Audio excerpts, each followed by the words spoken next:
For the latest in strategic affairs, subscribe to our YouTube channel. Click the bell icon for updates.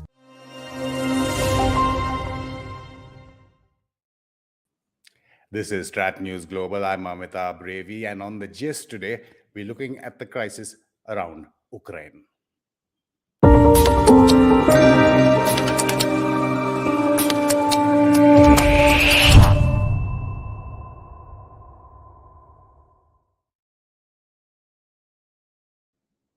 Our expert analyst joins us from Moscow, Dr. Maxim Suchkov. He's the director of the Institute for International Studies and the Center for Advanced American Studies. He's also an associate professor at the Department of Applied International Analysis at the Moscow State Institute of International Relations, that's MGIMO. Dr. Suchkov, good to have you back on StratNews Global. Lots of developments have taken place overnight. Indeed. Well, thanks for having me. Always a pleasure to be with you in your show. Your assessment straight away after what has happened in terms of first the National Security Council meeting, President Putin addressing the nation, and then signing that order which recognizes the independence of the Donbass region in those two republics. Your assessment, or did you expect this? I saw on social media you said the only thing that was supposedly expected and has come true is that the move was made after the Olympics. Well, international affairs experts usually say that throughout decades, not much changes in international relations, which is very much true. But yesterday was one of those days where, on a relatively short span of time, tons of historical events happened. First, the meeting of the Security Council that you mentioned was extremely interesting. Putin claimed it wasn't, scripted, and it wasn't pre-recorded, and it was indeed broadcast live as he called one, top minister after another, basically asking them to clarify their position in public, which very much created this idea of the quote-unquote collective responsibility for the decisions made in the Russian elite.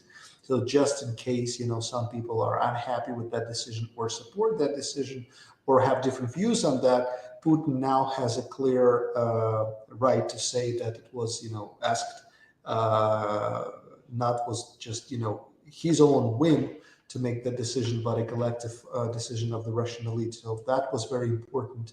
And his speech, I would argue, was extremely important and targeted very much at the domestic audience and very much evolved not so about Russia-West conflict, but was really a speech about Russia's own history, which he sees is very much interlinked with the Ukraine's history as part of the kind of common history. And basically, in his speech, he explained the Russian rationale for the foreign policy of Russia towards Ukraine. Long history of what was wrong with the Soviet decision-making on Ukraine, which is also extremely important because it, very much, I'd say it's the first time he goes openly in public, so critical about early days of the Soviet decision-making on Ukraine, very much questioning, Lenin policy on Ukraine formation. So that is a very important aspect of how he really takes sides in this kind of Russia's internal debate of, on the Soviet legacy. And in a way, it goes counter to the Western narrative that he's very much seeking to restore the Soviet Union, because, that yesterday he offered criticism to that. Another important layer of that was, I think, he seeing himself acting in that crisis not as a political figure, not as a politician, but more as a historical personality.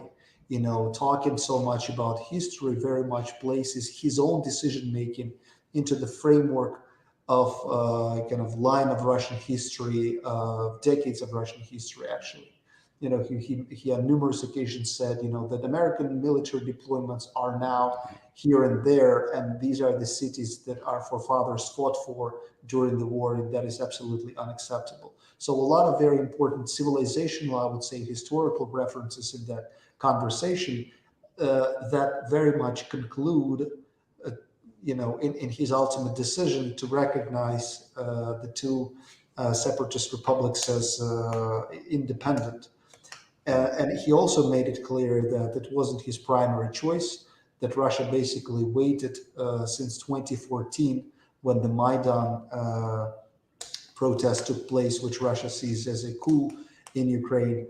And Russia, I think he quoted literally, did everything to make sure that these republics stay within Ukraine, but the Ukrainian leadership didn't really want to recognize them as belonging to their sovereignty. And finally, I think one of the remarkable things in his speech was that he literally proclaimed Ukraine as illegitimate state, talking about foreign countries running Ukraine virtually, United States in particular, talking about illegal change of power in that country.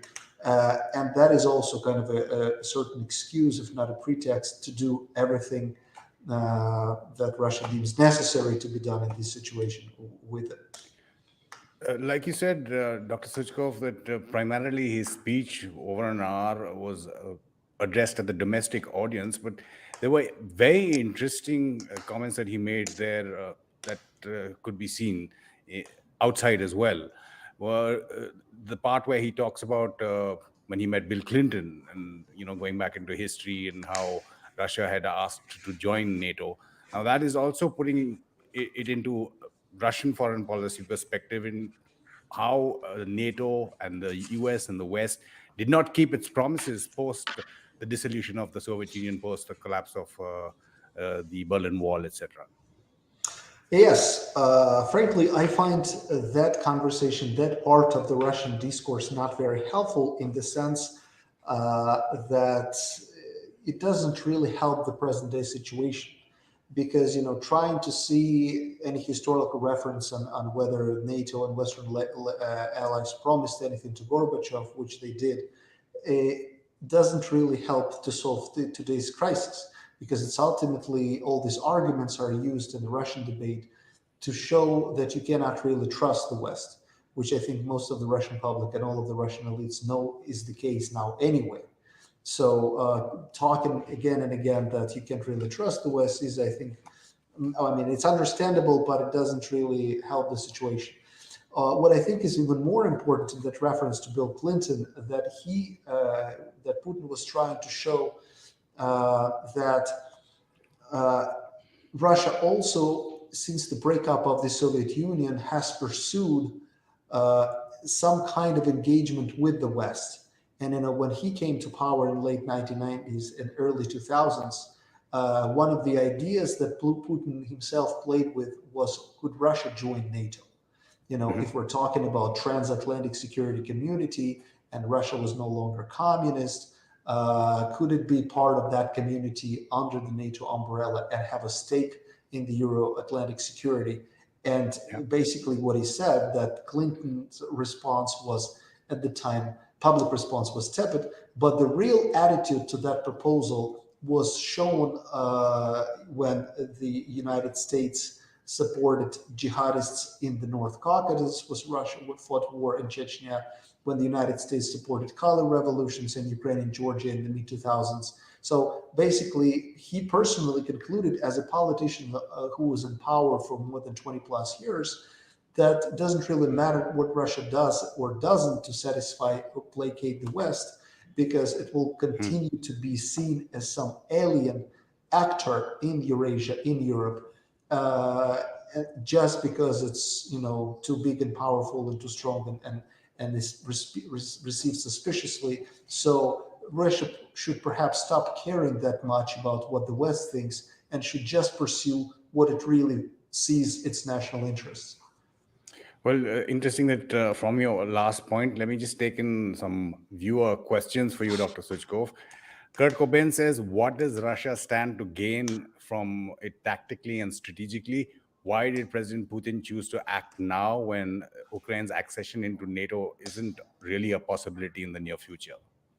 This is actually, both are excellent questions. I tend to look at this decision as not in two ways. One it wasn't the decision to achieve something. As I argued early in one of my pieces, Putin may not necessarily know what he wants, but he knows for sure what he does not want. And he does not exactly want NATO near Russia's borders. He does not want Ukraine in NATO. He does not want missile deployments and other military infrastructure, within minutes of reach of the Russian territory, things like this. So of all the menu of options on the table for him, doing what he did seemed the lesser of the evils, even with greater sanction costs and other things that the West is now threatening Russia with and implementing some. It's still less of a problem for Russia if it didn't really act and allow Ukraine to be NATO. On the second part of the question, indeed, Ukraine was not considered, probably not considered to be in NATO anytime in the nearest future. But what happened and has been happening since 2014, especially, was a growing interoperability between Ukrainian military and the NATO and American forces. Basically, Ukraine was getting integrated into a NATO without formal status in NATO.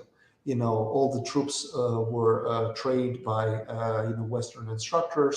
A lot of private military companies operating there, and including fighting in Donbass. At the strategic level, there was this growing interoperability, and the Americans deployed a number of key military infrastructure facilities on the Ukrainian territory that would threaten Russian security. So the idea is, and I think it still is, to push back that military infrastructure further from the Russian borders, and thus, the recognition of Donetsk and Luhansk as independent republics serves in a way as a buffer zone in that, and also pushes even further down the road the issue of Ukrainian NATO accession. So another question for you, Dr. Suchkov, from Jaydeep Gadavi, who says, what's the thin line between Russia ordering its troops to maintain stability in the Donbass region and Russia not sending its troops to fight? What would the so-called peacekeepers do? And if I can enlarge that to get your response on how Ukraine has reacted to this. Another excellent question, and I think here the philosophy behind deploying peacekeepers is that while everyone expected a war from Russia, Putin is offering an opportunity for peace. And the peacekeepers, if you look around, and there is obviously a lot of criticism to wherever they're deployed, but if you look around clear-eyed, in the clear-eyed picture, where the Russian military are deployed, peacekeepers are deployed, there is no war, whether it's in Abkhazia or South Ossetia, whether it's Karabakh at this point, whether in Transnistria, they serve as a deterrent for other powers to attack these enclaves. So the idea, I think, the line is indeed very clear. I agree. The key issue here, in my view, is in what borders these new republics should be recognized. And earlier on today, there was interesting controversy between the statements coming from Donetsk and Luhansk and from Moscow.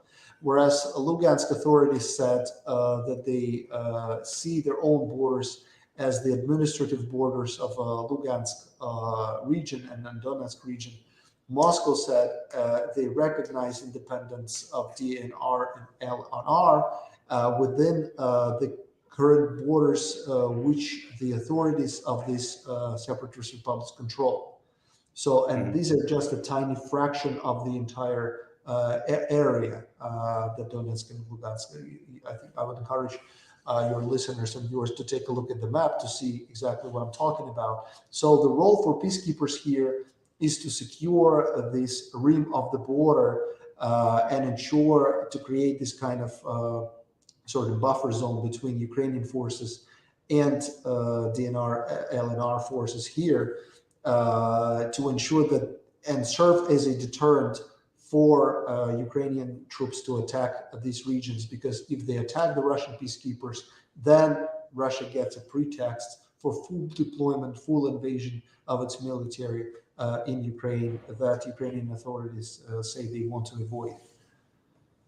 So, what about the view that, again, President Putin, like he has in the past, is testing to see the response from the West, from Ukraine, from NATO, but the actual objective is to build a land bridge from the Donbass area to the Crimea, to Crimea. I don't think, well, in a way, it may see from the map that there is a land bridge, even though they don't really, border directly. And like I said, the idea, there is no kind of direct connection, land connection between Crimea and the DNR and LNR. But I would say the idea, like I said, and it's also quite interesting, something to watch here, when Russia recognized them as independent republics, and one may get a sense that means that Minsk Accords as a framework for settling the conflict are dead. But you hear both European politicians and even Russian ambassador to UN say that the Minsk agreements are not dead. So that raises an interesting question of whether the Russian recognition is kind of an end of the game, or it is supposed to serve as a booster for these agreements to force and compel Ukrainian authorities to comply with their own commitments. And Russia is trying to be kind of an interlocutor between LNR and DNR and Ukraine, which sounds a little crazy at this moment because you can't really be an intermediary when you recognize one party and support it militarily. So I think at this moment we still have a lot of uncertainty and need to see further steps to figure it out. Again, another interesting question from Indian Tides, Dr. Suchkov. So what is the rule-based order if Americans, Chinese, Russians can do whatever they wish to do without any regard for any consequences? The very phrase, the rules-based order, is exactly the one that Moscow opposed, because this is actually the Western invention to create a club of those who could be trusted and appointed basically by the United States to kind of create legitimacy of actions. Russian actions here do resemble in some ways the actions of the US in terms of projecting great power politics here, even though Americans reject that they are doing the realities on the other side of the argument. But again, I think the idea here is we should create this legal framework for working with the entities that no longer want to stay in Ukraine because Ukrainian forces have been attacking them since 2014, and no international response was able to put pressure on Kyiv to comply with the Minsk agreements. And the Minsk agreements, virtually, they are the model for Ukraine to integrate them back into its state, but to provide security and rights for the Russian-speaking population there, to have a referendum and all kinds of things. But it didn't work. So the question Russia is asking: so now that it didn't work and we tried it, what should we wait for anymore? And we should pretty much, if we're talking in kind of Western terms here, use our option of quote unquote responsibility to protect our population in those territories. Again, we were talking about internal messaging. It was internal, external messaging. But what is your take, and how would Russia be seeing, that very interesting conversation that was happening between President Putin and I think it was the FIS head, intelligence chief, who was, stammering and stuttering, and we have that part of the video as well that we can play out without the audio. I won't play the audio, but if you could explain what is the messaging there? I have no idea. This has been the greatest. Enigma of yesterday's Security Council, and obviously it's hard to know for sure whether it was staged or this was kind of a natural bewildered reaction from the intel chief. So I can't really tell you because I have no clue. Yeah. Again, he talked about sanctions, and President Putin said, no matter what Russia does, the sanctions have been there since 2014 or even before that, and will continue. Latest developments in terms of Nord Stream 2 and Chancellor Scholz stopping the authorization, I think it's some bureaucratic move, but in essence, the response of the West, President Biden citing that presidential order as well. How does the whole sanctions thing sit with Russia and President Putin? Are they Well, the discounted? sanctions. Has he discounted it completely? No, I think it's been taken into consideration. And yesterday, that Security Council meeting that we already mentioned a few times, the Prime Minister of Russia said that Russia envisaged that more sanctions could come in any case, whether Russia would invade or not invade. And the government has been preparing the Russian economy for the potential sanctions effect over the last few months. So it also suggests that this option has been, recognizing the separatist republics has been in the minds of the Russian elite for some time. The Nord Stream 2 does seem to be the focal point here because it's a very important project for Russia, obviously, but it's also a very important project for Germany. And Germany would be here. Obviously, Chancellor Scholz is a new guy in the position, and he's under extreme pressure from the Americans. Russia's calculations here is that there will be no great invasion as long as Ukrainian forces do not attack, Donbass, and Russia would have to then respond with greater military force. So as long as everyone kind of accepts the status quo that Putin established yesterday, there is no great invasion. The Germans will not, give up the project because it's ultimately in their own interest. In worst case scenario, if they do, first, they may face a tremendous energy crisis because it's still, even though it's the end of winter in this part of the world, it's still pretty cold, and then there are some reserves, but there is a mid and long-term problem here. Americans who are seeking to bury this project because they want to replace Russian gas with their own LNG in the European market should, and again, I'm talking about Russia's calculations here, they would not be able to replace the Russian gas exports for at least 2 to 3 years, even if they supply all LNG that they have. That would immediately create a massive crisis in the gas market and increase price of energy all over the world, which is not a bad thing for Russia because, obviously Russia can make money off it, but would increase energy prices for American consumers, and that would create a lot of trouble for Biden domestically. So I think for now, Russia has not been panicking that much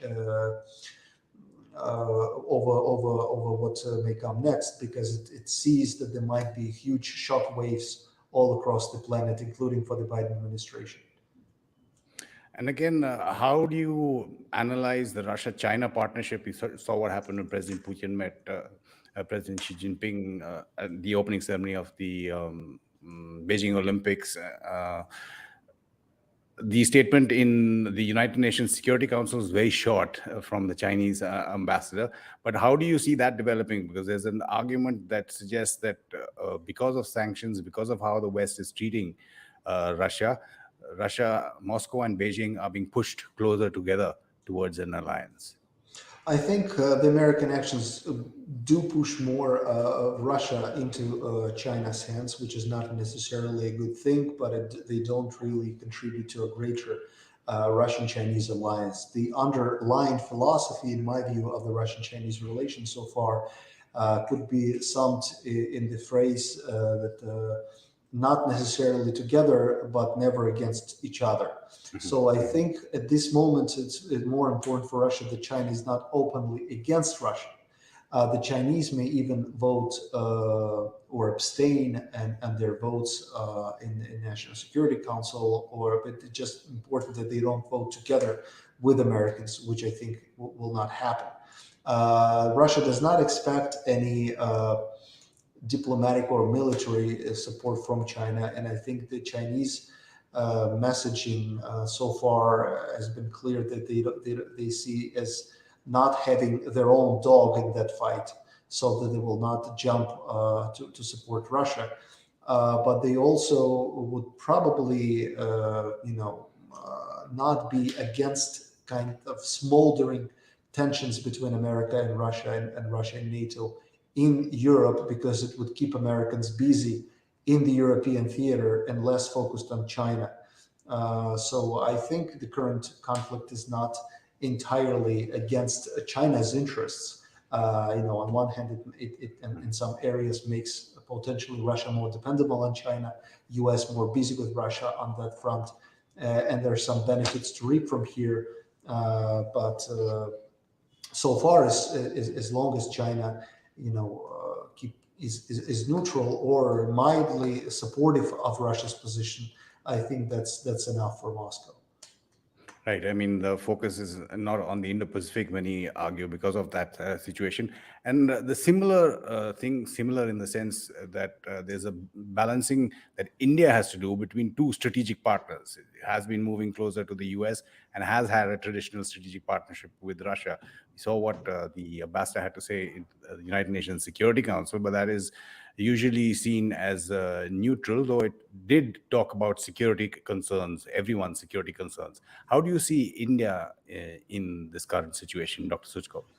Well, I totally understand India as one of the emerging great powers, and I tend to look at the role of India in this, in the new grand battle between, the United States and China and Russia here, as a way that Germany's role was during the Cold War between America and Russia, as in the way that as Germany was key to success in the Cold War, because both the Soviet Union and the Americans wanted to have control over Germany, to define their success in the Cold War. The very much the Americans aspired to have greater control over India, because India is key to containing China in the 21st century. So to me, if I could use that metaphor, India is the Germany of the 21st century. But here it also has to navigate extremely carefully, which I think has been the case over the past few years. And right now, India is indeed in difficult position.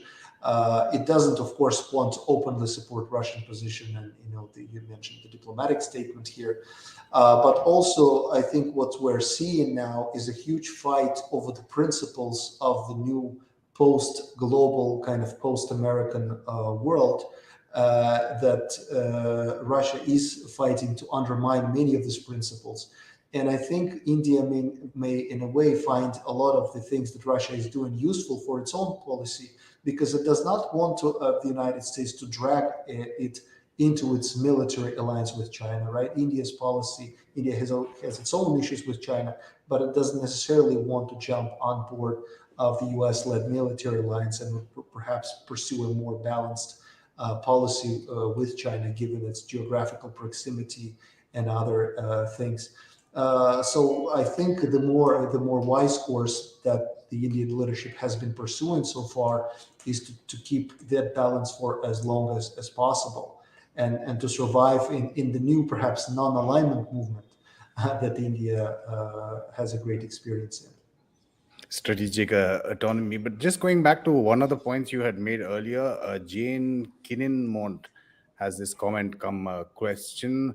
I understand the rule-based international order as a reference to the UN system and international law, not as a US club. You had mentioned it earlier. Does Russia prefer another term? I mean, because when you're looking at, say, India and China, now China has territorial claims, I mean, not just in the South China Sea, but on land in India as well. So, sovereignty and territorial integrity is one of those pillars of the so-called rules-based order. So if you'd like to elaborate on what your earlier comment was. Yes. This is actually an extremely important question, and because this is in many ways at the center of the kind of philosophical and ideological divisions and disagreements that Russia has with the United States. The Americans are promoting the term, and the West in general, rules-based order. And then Russia, on numerous occasions, have questioned the term and said, we prefer the term international law. Right? If there is international law, this is a clear set of things you should do and shouldn't do. Now, Russia plays international law also on some occasions to its own kind of advantage. But the problem that Russia has with the term rules-based order is who is going to be at the top of that order, and B, who is the one setting those rules. If we're talking about international law, why is it called rules? Because rules supposed to be something different than a set of legal procedures. So the problem that Russia has with this term, rules-based order, is actually